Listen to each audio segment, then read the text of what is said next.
بمجرد دخول مريضه بالسرطان غرفه الطوارئ معظم الموجودين في المكان وقعوا على الارض واغمى عليهم، والفريق الطبي اللي كان مع المريضه دي جوه غرفه الطوارئ ما قدرش يتمالك نفسه، وقع واحد ورا الثاني زي الدبان وكانك رشش مبيد بشري. وساعتها اخلوا المستشفى بطريقه عجيبه، وبعد البحث الغريبه ان ما لقيوش اي سبب ان يخلي الناس دي يغمى عليها، ومنهم اللي اتصاب بامراض خطيره. وساعتها جت 4 جهات حكوميه امريكيه فيها عباقره من جميع المجالات حاولت ان هي تحل اللغز، ولكن للاسف ما عرفتش، لحد ما جت جهه سريه وغامضه وهي اللي حلت اللغز بعد 3 سنين من الحادثه. ولكن قبل ما ندخل في اي تفاصيل احب اشكرك على دخولك الفيديو، وافكرك بس بالاشتراك في القناه وتفعيل الجرس، ويلا بينا.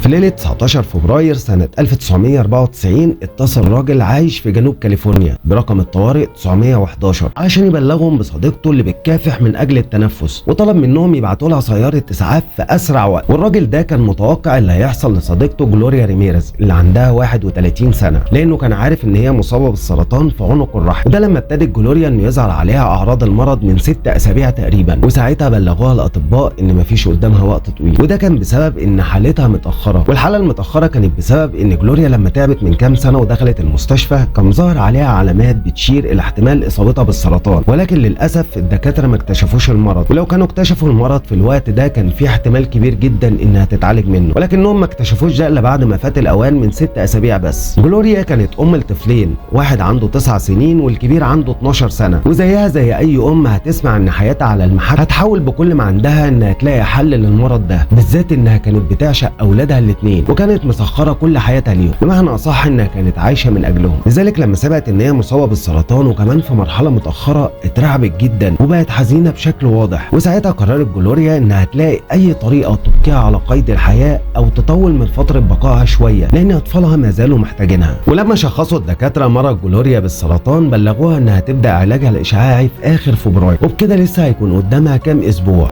فابتدت تدور هي على اي طريقه ممكن تعملها بنفسها علشان تتحسن او تزود من فتره بقائها على قيد الحياه. لذلك في 19 فبراير لما اتصلت جلوريا بصديقها وقالت له ان هي بتعاني من ضيق في التنفس، على طول اتصل صديقها برقم الطوارئ بدون تردد علشان عارف الحاله المرضيه بتاعت جلوريا، وعارف ان اي مشكله صحيه هتحس بيها لازم تتعالج كحاله طارئه. وكانت الساعه 8 لما وصلت عربيه الاسعاف قدام باب بيت جلوريا، نزلوا المسعفين بسرعه وجريوا واخدوا جلوريا على النقاله ولبسوها قناع الاكسجين ودخلوها جوه عربيه الاسعاف وطاروا على مستشفى ريفر سايد. واثناء ما هم في الطريق اتصل واحد من المسعفين بغرفه الطوارئ في مستشفى ريفر سايد علشان يكلم حد من الدكاتره اللي موجوده ويبلغهم عن الحاله اللي معاه، واللي رد عليه ساعتها دكتوره جولي جوتشينسكي اللي عندها 33 سنه، وكانت الدكتوره جولي واحده من انشط الدكاتره اللي بتحب شغلها خاصه في غرفه الطوارئ. ولما كلمها المسعف بلغها ان معاه مريضه سرطان مزمن بتعاني من ضيق في التنفس واضطرابات في معدل ضربات القلب اللي هيقتلها لو ملحقوهاش. لذلك قفلت جولي التليفون وابتدت تستعد لاستقبال مريض في حاله طارقه، وكمان جهزت غرفه الصدمات ادام المريض بيعاني من اضطرابات في معدل ضربات القلب. مجرد ما وصلت سياره الاسعاف قدام باب المستشفى نط المسعفين منها واخدوا جلوريا وجريوا بيها على غرفه الطوارئ عند جولي والفريق الطبي، وعلى طول اخدت جولي جلوريا ودخلت بيها على غرفه الصدمات. واول ما دخلوا غرفه الصدمات لاحظ كل الدكاتره ان معدل ضربات قلب جلوريا كان بيرتفع بشكل كبير، وفي نفس الوقت ضغط دمها كان بينخفض بشكل كبير. وابتدى الفريق الطبي على طول ان يدوا لجلوريا ادويه تساعدها على تنظيم ضربات قلبها، وغيروا لها ماسك الاكسجين بجهاز اكسجين اكبر، وخليكم فاكرين ده كويس علشان هنعوزه قدام. وفعلا بدا العلاج انه يجيب نتيجه لان ضربات القلب ابتدت في الهبوط، ولكن ما عداش وقت طويل وابتدت ضربات القلب انها تتسارع بطريقه جنونيه، لدرجه ان اجهزه مراقبه نبضات القلب كلها بتدي صفارات انذار من سرعه ضربات قلب جلوريا. وبدات فعلا جولي انها تقص هدوم جلوريا علشان يعرفوا يوجهوا الصدمات الكهربائيه لجسمها، وده بيكون في منطقه الصدر، والطريقه دي الدكاتره بيستخدموها علشان ينظموا بيها ضربات قلب المريض. وابتدت الممرضه في تجهيز جهاز الصدمات، ولكن لاحظ الفريق الطبي على جلوريا حاجتين، الاولى وهي ان ريحه توم شديده طالعه من فمها، وتاني حاجه وهي ان كان جسمها كان دهني بطريقه غريبه. وبالرغم ان كل اللي موجود في الاوضه لاحظ الحاجتين دول، ولكن مفيش حد فيهم اهتم، وده لان كتير من المرضى اللي بيجوا في حاله طارقه يا اما بيكونوا ممكن لسه واكلين يا اما ما استحموش من فتره. وخلاص جهاز الصدمات خلص، وابتدت الممرضه انها تصعق في صدر جلوريا لحد ما هتوصل لمعدل ضربات قلب طبيعيه. وفي الوقت اللي الممرضات شغالين فيه على قلب جلوريا، دكتور من الفريق الطبي طلب من الممرضه انها تسحب عينه دم من جلوريا، وبمجرد ما ابتدت الممرضه تسحب عينه الدم انتشرت ريحه كيميائيه في المكان، ولاحظت الدكتوره جولي الريحه وبصت للممرضه اللي بتسحب عينه الدم وهي بتقول ان في ريحه امونيا انتشرت في المكان، والممرضه اللي بتسحب عينه الدم بصت لها وهي مش مؤذه وبتشاور لها لما خلصت الممرضه سحب العينه سلمت قارورة العينه للدكتوره جولي. الدكتوره جولي وهي بتمد ايدها علشان تاخد قارورة العينه بصت لوش الممرضه لقت وشها اصفر ومرهق ودايخه ومش قادره تفتح عينيها، ورجعت جولي تبص في قارورة الدم اللي في ايديها ولقيته مليان بلورات بيضه صغيره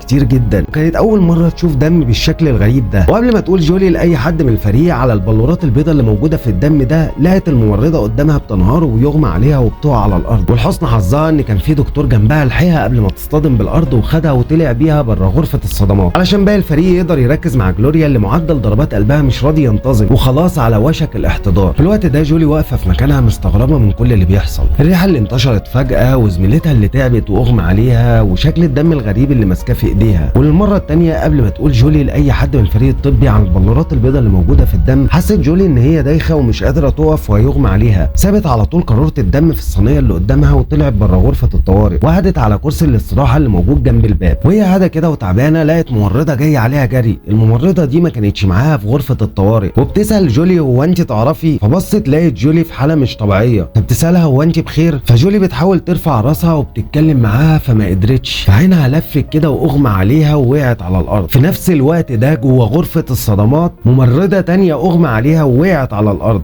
وممرضه تانية اغمى عليها ووقعت على الارض، وابتدى صوت الصراخات يعلى جوه غرفه الصدمات، وصوت الصراخ ده كان افراد من الفريق الطبي لسه ما اغماش عليهم. المشهد كان غريب بالنسبه لهم، ممرضه ورا ممرضه يغمى عليهم ويقعوا على الارض زي الدبان وبدون اي سبب واضح. وبسرعه كبيره كل اللي في المستشفى سمعوا من خلال الميكروفونات انهم يخلوا المستشفى في اسرع وقت، والفريق الطبي الوحيد اللي هيفضل موجود هو الفريق اللي موجود مع جلوريا، لانهم لو نقلوا جلوريا دلوقتي اكيد هتموت. وساعه انتظار السيارات بتاعه المستشفى بره مليانه بالمرضى والممرضات والموظفين بتوع المستشفى كلهم، والممرضات والدكاتره اللي لسه بخير قاعدين يجروا في كل حته يجيبوا امدادات علشان يعالجوا بيها زمايلهم. وفي الوقت ده في غرفه الصدمات جلوريا حالتها بتتدهور اكتر وخلاص ما بقاش في ايديهم حاجه تانية يعملوها، وكمان خلاص ما بقاش فاضل من الفريق الطبي اللي كان بيتكون من 23 فرد الا 2 دكاتره و4 ممرضات هم اللي لسه متماسكين. وبرغم كل الادويه والصدمات الكهربائيه اللي ادوها لجلوريا ومع ذلك ضغط دمها بينخفض جدا، وابتدت ضربات القلب تهدى وتهدى وتهدى لحد ما وقف. وبعد تعب 35 دقيقه من دخول جلوريا لغرفه الصدمات توفت جلوريا الساعه 58 دقيقه. في الوقت ده في 23 شخص من موظفين المستشفى اغمى عليهم ومنهم اللي اتصاب بامراض خطيره، ولكن الشخص الاكثر ضررا لحد الان هي جولي. لما خرجوها من المستشفى في ساحه الانتظار حالتها ساءت جدا،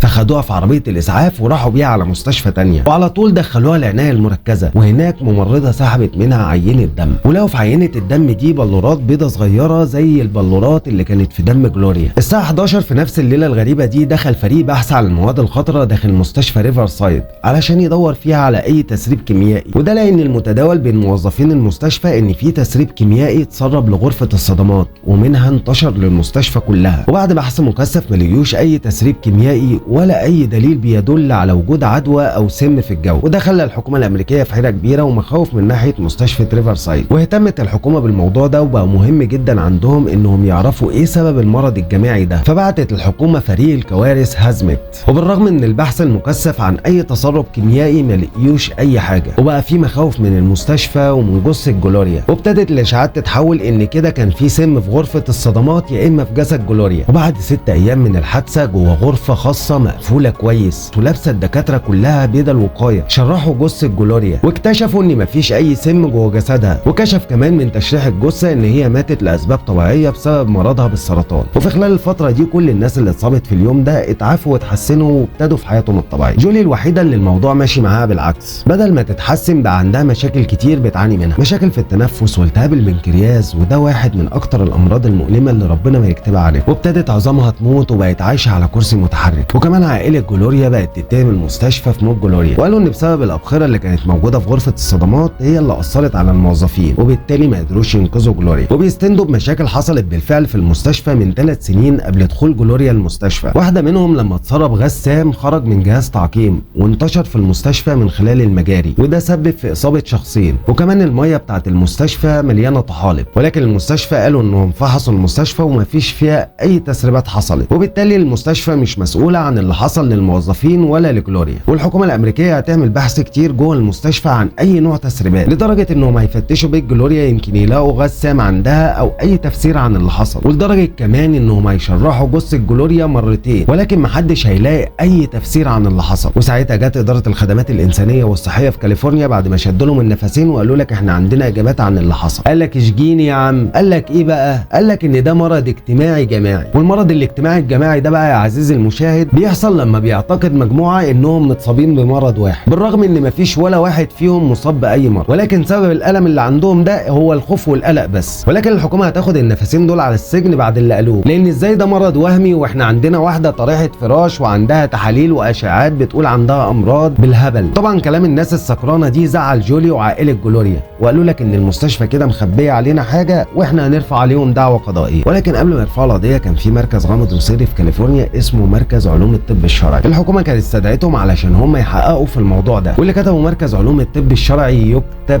في التاريخ. واللي اكتشفوه كالتالي: بعد تشخيص اصابه جلوريا بالسرطان ساعتها ابتدت تبحث عن مرضها على النت، كانت كمان بتدور على اي علاج بديل تعمله قبل ما تبدا في علاجها الاشعاعي. ساعتها لقت وصفه علاجيه منزليه معروفه كويس جدا في تخفيف الام السرطان، والعلاج ده هو الثنائي مايسيلس سلفوكسايد، واللي معروف اختصارا بالدي ام اس او. في ستينيات القرن العشرين كان بيستخدم الدي ام اس او كمسكن للالام وعلاج للقلق، ولكن لما انتشر ظهر ان ليه اثار جانبيه بيسبب ضرر بالعين، ولكن الحكومه منعت استخدامه واختفى من السوق كعلاج، ولكن موجود بشكل تاني وهو عباره عن جل بيستخدم في ازاله الدهون القويه. وجلوريا بقى جابت النوع ده من الدي ام اس او، وده هنديه كل حته في جسمها لدرجه ان هي بقت توصله لفروه شعرها، وده اللي خلى جسمها كله كان دهني لما وصلت المستشفى. وكمان ريحه التوم اللي كانت موجوده في نفسها، ده لان الجسم لما امتص ماده الدي ام اس او ودخلت جوه الدم بيخرج ريحه توم من كل حته في جسمها مش من فمها بس. ماشي، جلوريا استخدمت الدي ام اس او علشان تعالج نفسها، ده ماله بقى بالفريق الطبي اللي كان معاها في غرفه الصدمات؟ هقول لك انا على اللي حصل. في الليله اللي راحت فيها الاسعاف علشان تنقل جلوريا للمستشفى ساعتها لبسوها ماسك اكسجين، فدخل في جسمها طول الطريق اكسجين كتير، ولما راحت المستشفى زي ما قلت لك في الاول قلعوها ماسك الاكسجين ولبسوها جهاز اكسجين اكبر. في الوقت ده دخل كميه كبيره من الاكسجين جوه جسم جلوريا اللي مليان بالدي ام اس او، وساعتها اتفاعلوا المادتين جوه جسمها وانشأوا ماده كيميائيه جديده. الماده الكيميائيه الجديده دي ما تموتش جلوريا ولا الفريق الطبي، ولكن حصل حاجتين هم اللي سببوا الكارثه. الاولى لما جلوريا ما استجابتش للادويه اللي ادوها لها فابتدوا انهم يصعقوها، وهنا المشكله حصلت. لما ابتدت الممرضات تصعق جلوريا بالكهرباء الشحنات الكيميائيه ابتدت تتفاعل مع الماده الجديده وحولتها لماده سامه واللي معروفه بثاني مايسيل سلفات، والماده دي كانت بتستخدم كسلاح كيميائي في الحرب العالميه الاولى. فمجرد ما صعقوا جسم جلوريا بالكهرباء اصبح جسدها عن علبه من غاز الاعصاب. والحاجه الثانيه لما الممرضه سحبت عينه دم من جلوريا اللي سببت كارثه في غرفه الصدمات اللي بتكون عاده درجه حرارتها 10 درجات مئويه. وهنشرح بقى هنا معادله كيميائيه بسيطه. لما كانت بتنشا الماده الكيميائيه كانت بتنشا جوه جسم جلوريا اللي كان بالنسبه للماده الكيميائيه مكان دافي، اللي كان بيسبب عدم استقرار للماده الكيميائيه دي، لان كبريتات ثنائي المايسيل بيكون غير مستقر في الدفا، وده بيكون حاجه حلوه لانه مش هيتم انتاج زياده منه وهيفضل محدود. ولكن لما الابله سحبت عينه الدم كانت الماده الكيميائيه في الدم، ودلوقتي هي بره جسم جلوريا وطلعت في المنطقه البارده، ودلوقتي معانا جزء من غاز الاعصاب موجود في منطقه بارده يعتبر 10 درجات مئويه. لذلك بدا الغاز يستقر وبالتالي بدا ينتج بلورات بيضاء، فبالتالي الماده استقرت، وادام استقرت هتنتج غاز كتير وملت غرفه الصدمات، وكل الموظفين اللي موجوده في غرفه الصدمات استنشقتها، وده اللي خلى الممرضات تقع واحده ورا الثانيه. وضح ساعتها مركز العلوم ان جلوريا ما ماتتش بسبب غاز الاعصاب، ولكن عائله جلوريا بينكروا استخدام جلوريا للدي ام اس او، ومصممين ان المستشفى هي السبب في وفاتها. ودفعت المستشفى $800,000 لعائله جلوريا، وبتنكر المستشفى وجود اي خطا من ناحيتها. واترفضت دعوه جولي ضد المستشفى، ومع ان عظامها ما خفتش الا بعد 8 عمليات جراحيه علشان يحاولوا اصلاحها، ولكن في النهايه خفت جولي ورجعت لشغلها تاني كدكتوره، ولكن في مستشفى تانية، وقالت ان المحنه اللي مرت بيها في غرفه الصدمات في الواقع خلتها دكتوره افضل. خلصت قصه النهارده، وكل اللي وصل معايا لحد هنا انتوا احسن ناس، وشكرا ليكم على مشاهدتكم، وافكركم الاشتراك في القناه وتفعيل زر الجرس واللايك ما تنساهوش، وسلام.